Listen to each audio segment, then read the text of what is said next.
Welcome to Chapter 5 of the Anunnaki Codex. We have just witnessed one of the most catastrophic and emotionally charged events in ancient recorded history, the Great Flood that nearly ended all of humanity. In Chapter 4, we saw the terrifying decision by the Anunnaki Council, the horror of the deluge itself, the gods' own fear as they watched their creation drown, Atrahasis surviving on the ark, and the deep regret that followed when the waters finally receded. Now we enter the delicate, complex, and fascinating aftermath. A new beginning for humanity, a new covenant between the gods and man, and the Anunnaki's ambitious, multi-generational plan to rebuild civilization under much stricter rules and controls. After the storm finally subsided and Atrahasis offered his great sacrifice on the mountain, the gods smelled the sweet savor and gathered around the offering like flies. Enlil was furious when he discovered that humans had survived. He demanded to know who had broken the solemn oath not to warn any human. Enki stepped forward and defended his actions with wisdom and eloquence. Was it not I who created mankind? Should we destroy what we have made with our own hands? The flood was too extreme. Total annihilation was never the answer. Let us find a better way to control their numbers while allowing them to continue serving us. The gods debated for a long time in the council. Some supported Enlil's desire for harsher measures. Others, led by Enki, argued for mercy and a more sustainable approach. Eventually, they reached a compromise. They granted Atrahasis and his wife eternal life and settled them in the distant paradise land of Dilmun, where the sun rises. This was their reward for survival and obedience. But they also established a new covenant with the surviving humans, one with strict population controls to prevent the same problem from happening again.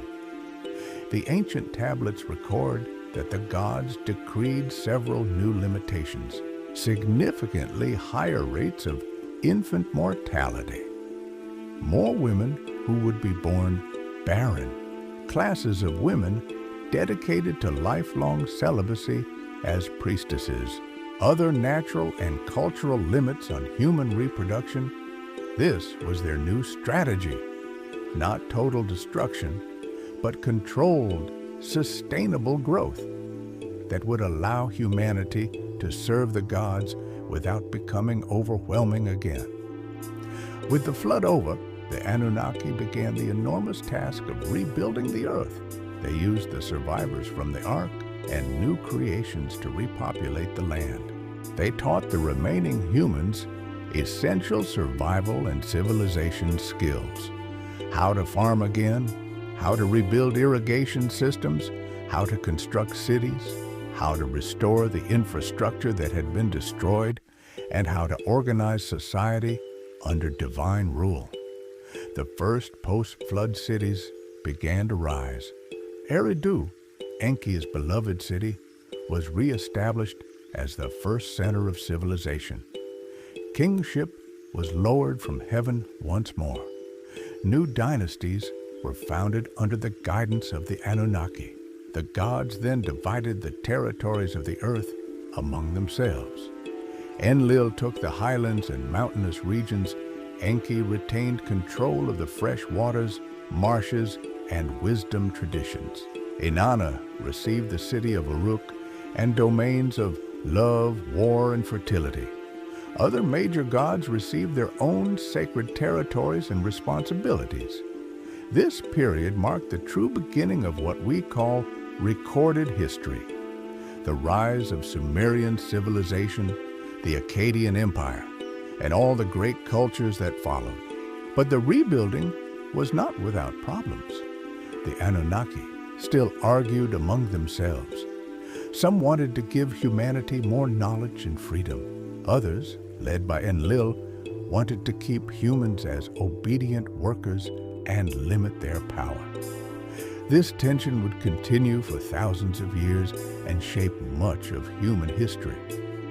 The tablets also speak of new genetic experiments during this time, attempts to create improved bloodlines, royal dynasties with partial Anunnaki genetics, the so-called blue bloodlines, and the careful passing down of forbidden knowledge through selected families and priesthoods.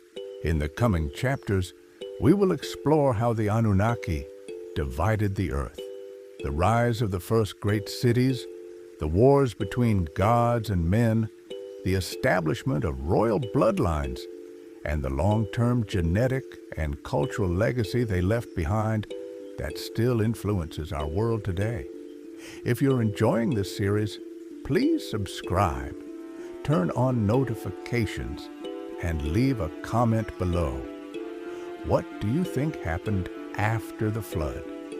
Did the Anunnaki really rebuild civilization with new rules? Or was there something more? This is the real story of the Anunnaki, not myth.